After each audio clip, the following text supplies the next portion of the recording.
por que esses personagens foram importantes protagonistas ou importantes personagens, né, do dia tenso, dessa terça-feira muito tensa em Brasília.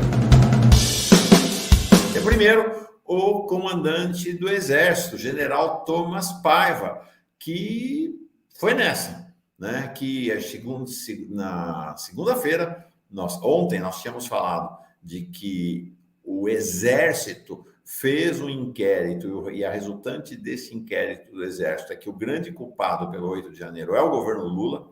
O grande culpado pelo 8 de janeiro é a vítima, mas não foi apenas isso. Isso foi uma posição institucional do Exército. Ontem, né, nós mostramos aqui ontem esse inquérito militar que livrou as tropas e foi para cima do governo Lula em relação ao 8 de janeiro. Ontem veio a público esta comunicação do general de divisão Francisco Humberto Montenegro Júnior, chefe de gabinete do comandante do Exército, não dá um passo sem autorização do comandante do Exército, respondendo, veja lá, cumprimentando cordialmente, reporta o meu ofício número tal, de 14 de julho de 2023, que versa sobre o ofício número tal, pelo qual o deputado federal André Fernandes, o comandante do Exército está dialogando com André Fernandes, um dos parlamentares mais desqualificados do Congresso Nacional, golpista, impressionante, convocou o 8 de janeiro, celebrou o 8 de janeiro. E aí, eles vão, o que vai se dizer nesse... Daniel Miyagi aqui dizendo, opa, olha aí, quem puder seja membro, faltam 3, já tem 2 novos membros, mais 3, nós completamos a nossa cota cotidiana de 5 membros. Tá aí, o Miyagi deu 2 assinaturas de presente, grande Daniel Miyagi. Então, vamos contar o que diz esse ofício, então, do chefe de gabinete do comandante do Exército. Nesse contexto, olha, veja bem, gente, é muito grave. A fim de colaborar com os trabalhos da Comissão Parlamentar Mista de Inquérito. Quem é que convocou o Exército para colaborar com a CPI? Quem é que chamou? Da onde o Exército tira que ele vai colaborar com a CPI de iniciativa própria? É impressionante essa cartinha do chefe de gabinete, esse ofício do chefe de gabinete do Tomás Paiva. O que ele vai dizer no item 9? Em razão da avaliação informada pelo GSI, a mobilização dos meios do Exército Brasileiro foi realizada de acordo com a situação de normalidade, ou seja, o Exército Brasileiro, o comandante do Exército Brasileiro, José Múcio, existe ministro da Defesa nesse país? Existe, né? A serviço do comandante do Exército, uma inversão total da hierarquia. O que ele está dizendo? É que o GSI é o responsável. Ou seja, o governo Lula é o responsável, porque o GSI, naquele momento, estava sob comando, 8 de janeiro, do governo Lula. É verdadeiramente impressionante. Como diz Azilda Araújo, o governo deu mole, o troco está aí. Pois é, o troco está aí. Os milicos colocando mais uma vez a cabeça para fora. O segundo personagem do dia de ontem foi o Lira. Lira simplesmente... chantagem a céu aberto, Rebeca. Ele simplesmente disse isso. Ele falou, ó, não tem votação em segundo turno do arcabouço. A votação está adiada por tempo indeterminado enquanto o governo Lula não entregar os ministérios do Republicanos e do Progressistas. Chocante. Eu fico brincando aqui, tem gente aqui até que fica... não gosta, mas eu fico brincando, o primeiro-ministro Lira, mas é isso, ele age... como se tivesse até mais poder que o Lula. É impressionante a disfarçatez dele, né, Rebeca? Exatamente, olha só, a Valéria Bordim, ela diz, a chantagem do Lira agora é às claras, sem nenhuma vergonha. Que tempos são esses, tudo escancarado. É complicado, né? Todos os dias a gente fala de como o Lira, ele tensiona o governo para os interesses próprios que ele tem, né? Isso não pode acontecer, de forma alguma. É isso mesmo. Só para dizer o seguinte, começou, tá? Tá rolando. Brasil e Jamaica já começou. Nós aqui vamos continuar trabalhando, né, Rebeca? Vamos, mas eu já coloquei diz? ali, ó, na TV para ficar aqui, ó, com o olho no gato, olho no peixe. O olho do gato, olho do peixe, 10 segundos. No início do jogo, a seleção brasileira jogando de azul. Azul e calção branco, a Jamaica de amarelo e calção verde. Vamos ver como é que vai rolar. Nossa torcida para a seleção brasileira. Nosso coração com a seleção brasileira. O terceiro personagem do dia é Rui Costa. E foi convocado para depor na CPI do MST. Não é que ele não foi convidado. É diferente, porque até agora vinha um certo acordo de que haveria convite. Não tem convite, foi votada a convocação. O que Rui Costa tem a ver com o MST? A argumentação do Kim Kataguiri ontem é estrambótica, entendeu? Porque ele, quando era governador da Bahia, teve invasão. Porque ele, como chefe do gabinete civil, fez nomeações vinculadas ao MST, é um negócio sem pé nem cabeça. Qual é o objetivo? Gente, eles olham para o Rui Costa e enxergam o Zé Dirceu. É disso que se trata. Eles querem golpear o chefe da Casa Civil. O chefe da Casa Civil. É disso que se trata. Né? Porque eles sabem que golpear o chefe da Casa Civil é um golpe grande no governo, em qualquer governo. Então, esse é o objetivo. Gente, o Rui Costa O Rui Costa é um adversário do MST. O Rui Costa sequer é um aliado do MST. O governo da Bahia, durante os 2 governos dele, foram governos de combate ao MST e não de apoio ao MST. Não tem nada a ver com o MST. Mas está aí, convocado o Rui Costa. E o que a gente viu ontem na CPI é um negócio impressionante. O que está acontecendo na CPI do MST, eu tenho assistido, é muito chocante, sabe, Rebeca? Um retrato da degradação das condições da democracia brasileira. O que está acontecendo na CPI é realmente impressionante. Ontem teve o Ricardo Salles, buscou constranger o general G. Dias. Foi realmente um negócio assim. Só voltou da porrada física. Né? Foi um negócio assim de... A Gleisi falou, o STF... Eu achei que os advogados do G. Dias, inclusive, iam procurar o STF durante a sessão para ter uma ação do STF, porque o que fizeram lá com o G. Dias ontem foi um negócio chocante. Eles fazendo rolar melancia durante a CPI, o advogado dele protestou, foram obrigados a tirar, mas melancia para dizer que o cara é verde e por dentro vermelho, é um negócio assim chocante. É a degradação da economia brasileira. Está aí Ricardo Salles fazendo a defesa aberta da ditadura militar. Resposta dela, Sâmia Bonfim, que eles querem caçar. Vamos ver. Se aliam muito ao que se quis combater em 64. É a primeira vez que um militar não defende a importante ação de 1964. Ele falou mais, tá? Ele fez uma longa defesa do golpe da ditadura. É impressionante o que a gente assistiu ontem. Essa condição. Depois de derrotados nas urnas, depois de derrotado no Rio de Janeiro, a extrema-direita continua na ofensiva política nesse país. É importante ter clareza disso. É muito grave. Pessoa que está sentada aí na mesa dessa CPI que defende um regime que fechou o Congresso Nacional. Se a gente estivesse na ditadura que o senhor tanto elogia, senhor Ricardo Salles, não poderia haver um debate democrático como esse no parlamento. O senhor é um golpista, o senhor não deveria utilizar o seu tempo de fala para elogiar os horrores da ditadura militar. O senhor é um parlamentar. O senhor não deveria aplaudir os horrores da ditadura contra a população brasileira. E o senhor cale a sua boca porque eu estou utilizando o meu tempo de fala. O senhor não gosta de democracia, não gosta de ouvir as mulheres falando, e é por isso que faz elogio à ditadura, e o problema é do senhor. E a minha questão de ordem é porque é papel do presidente dessa CPI repreender os deputados que atentam contra o Estado Democrático de Direito. Senhor presidente, o senhor está do lado dos golpistas quando não repreende uma fala como essa. O senhor fala grosso com mulheres, mas fala fino com golpistas como o senhor Ricardo Salles, que está aqui numa CPI como essa, reivindicando aquilo que significou horror para mulheres, para jovens, para trabalhadores desse país e para a nossa democracia e também para crianças. É disso que se trata. O senhor deveria repreendê-lo e não interromper fala de parlamentar. É isso aí. Não foi só ela, não. Não foi apenas ela, não. A Thalíria Petroni foi para cima também. Vejam, Thalíria Petroni com seu bebezinho no colo. Hoje começa com o relator dessa CPI tendo a coragem de defender a ditadura militar no Brasil.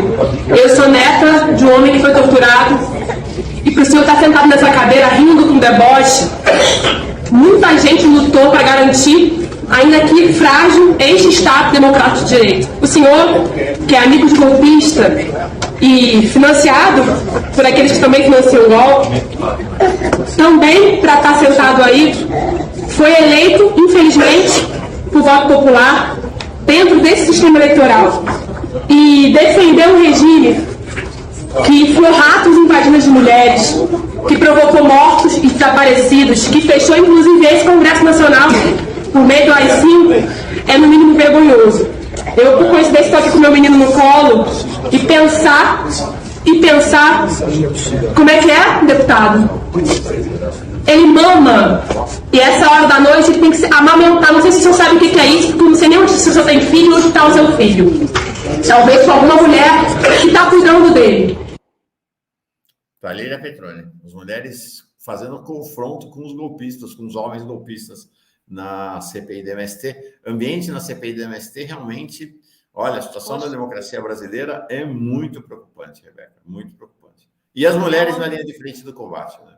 Dá orgulho de ver. Sim, é um ambiente hostil e as mulheres, como sempre, brilhantes, né, na defesa dos nossos direitos. Todo meu aplauso para a Sâmia, para a Thalíria. Toda vez que a gente coloca elas aqui, elas estão se manifestando em favor da defesa do povo, em favor da democracia do Brasil, e realmente um absurdo, né, Mauro? Meu Deus do céu, que absurdo. Outros dois personagens de ontem, então, nós já falamos do comandante do Exército, falamos de Rui Costa e da CPI do MST, dois personagens de ontem. Incrível, porque o general G. Dias, que não tem nada a ver, não tem nada a ver com a MST, tanto não tem nada a ver com a MST, que ele foi para lá e a questão deles era o elogio da ditadura. Pouco se falou do MST, né? Era constranger o general G. Dias. Ontem estava ele na CPI do MST e o Saulo Moura da Cunha, ex-diretor adjunto da ABIN, ele estava na ABIN no 8 de janeiro, na CPI do golpe, na CPI do 8 de janeiro. E olha, foi um dia para a extrema-direita lá na CPI. Arrancaram, e de fato a agenda do dia foi pautada por eles, e ele deixou o general G. Dias numa má condição. O G. Dias vai depor na CPI do golpe, a situação não ficou bem, eles estão na ofensiva, foi um dia de ofensiva, em que pese a Jandira, mais uma mulher, foi um dia de ofensiva dos golpistas nas duas CPIs. E então o Saulo Moura da Cunha disse que o Gonçalves Dias pediu para retirar o nome dele, Gonçalves Dias, das planilhas de alertas da agência que foram enviadas ao Senado. Ficou muito ruim mesmo, né? E ele foi bem transparente, achei que foi bem, entregou o sigilo telemático, né? Entregou o celular, pareceu bem verossimilhante o depoimento dele. E disse também que o G. Dias foi avisado do risco de invasão do Planalto às 13h30 do 8 de janeiro, segundo ele, aí não dá para saber, vamos ver as mensagens, ele disse que tem mensagem no WhatsApp dele, dizendo ao G. Dias de que estava convicto de que atos extremistas seriam realizados. Então vamos ver, essa história, G. Dias pode causar o general Dias pode causar grandes prejuízos políticos ao governo Lula ainda. Foi uma nomeação completamente equivocada do presidente Lula, colocar um militar à frente do GSI. Muito complicado. Então, esses foram outros dois personagens. O sexto personagem do dia é Flávio Dino. Flávio Dino está claro que é alvo da extrema-direita, um dos alvos principais da extrema-direita. A situação do Flávio Dino, gente, não é uma situação... A Lúcia Simões. Mauro, nunca vi setor de inteligência usar Zap. Pois é, mas no Brasil usa e usa bastante. É incrível. Então, Flávio Dino vive um momento de isolamento no interior do governo Lula. Ouça o que eu estou falando, é bastidor do governo Lula. Ele não tem nenhum apoio no Planalto. Claro que tem apoio do presidente Lula, mas os ministros do Planalto rejeitam Flávio Dino. Primeiro, porque tem ciúmes, porque Flávio Dino foi a grande estrela da primeira etapa do governo Lula na luta contra a extrema-direita. Segundo, há uma avaliação na esplanada de que o Flávio Dino é espaçoso, atropela. Ele mesmo já falou, reconheceu, eu vejo a bola ali, quicando, eu vou chutar, não tem conversa, vou fazer e faço mesmo. Então, com isso, ele acaba atropelando, acaba ferindo sensibilidades. Então, tem o ciúme, tem esse estilo do Flávio Dino. Ele não tem apoio no Congresso Nacional, ele não é apoiado pela liderança do governo no Congresso Nacional, os líderes do governo no Congresso Nacional não gostam do Flávio Dino, os líderes do PSB, o seu partido, também não dão suporte ao Flávio Dino, os líderes do PT igual. E a situação dele no Maranhão, neste momento, não é uma situação das mais confortáveis. O governador do Maranhão, que é governador graças ao apoio do Flávio Dino, né, foi uma candidatura ali construída a partir da liderança do Flávio Dino. O Brandão Júnior, que é filiado ao PSB, está fazendo uma mudança, está fazendo uma transição política no Maranhão para se compor com o clã Sarney. Então, a situação do Flávio Dino é uma situação muito complicada do ponto de vista político. E aí, o que aconteceu ontem? A CPI do golpe pediu ao Flávio Dino, absurdo, né? Mas pediu as imagens, requereu ao Flávio Dino as imagens das câmeras do Ministério da Justiça voltadas para a esplanada do Ministério. Eles querem provar que é a narrativa dele. Essa narrativa que vigorou ontem. A narrativa de que o golpe é responsabilidade do governo Lula e da democracia. O Flávio Dino falou o seguinte: dirijam o pedido à Polícia Federal, porque isto está em inquérito ainda. Eu não posso mandar imagens em tempo de inquérito, que estão ainda sob investigação. O STF tem a mesma posição. A CPI foi para cima dele ontem. Deu 48 horas para ele liberar as imagens, senão a CPI vai ao STF, ele vai ser convocado, o que eu estou dizendo, tanto para a CPI do MST quanto a CPI do golpe, vai convocar o Flávio Dino. Eles estão armando o pedido de prisão contra o Flávio Dino, né? Então, ali o Flávio Dino é um ponto crucial na luta contra a extrema-direita no país nesse momento. Então, ele é o sexto personagem, né, desse dia tenso de ontem, Flávio Dino. E ele não tem conversa, Flávio Dino vai para cima mesmo, né? Então, ontem, enquanto a CPMI estava nessa história de bater em Flávio Dino, ele respondeu à altura, né? O Twitter dele às 11h30 da manhã. Tentaram fraudar a eleição de 2022 para ficar no poder. Ainda assim, perderam. Ponto 2 do tweet dele. Tentaram dar um golpe de Estado entre outubro de 2022 e janeiro de 2023. Perderam novamente. 3. Tentaram explodir o aeroporto de Brasília e matar centenas de pessoas. Não conseguiram. Essas são verdades comprovadas. Não adianta ficar inventando fatos para encobrir tais verdades. E vamos seguir governando e cuidando da população. Muito trabalho para reconstruir o país. Então, está aí o Flávio Dino peitando a extrema-direita. Bolsonaro foi para cima dele também, porque Flávio Dino falou até algo estranho nessa história da chacina, precisa ser investigado, e Bolsonaro foi para cima dele. Então, gente, a democracia precisa defender Flávio Dino. Flávio Dino é um alvo. Não são apenas as CPIs, a extrema-direita na CPI que quer pegar o Flávio Dino. A Comissão de Segurança Pública aprovou a convocação do Flávio Dino. Tá? Essa Comissão de Segurança Pública é presidida e com maioria fascista, é um fascista que produz, Sanderson é quem preside a comissão. Flávio Dino já esteve lá por conta, lembram-se da história da visita dele à Maré?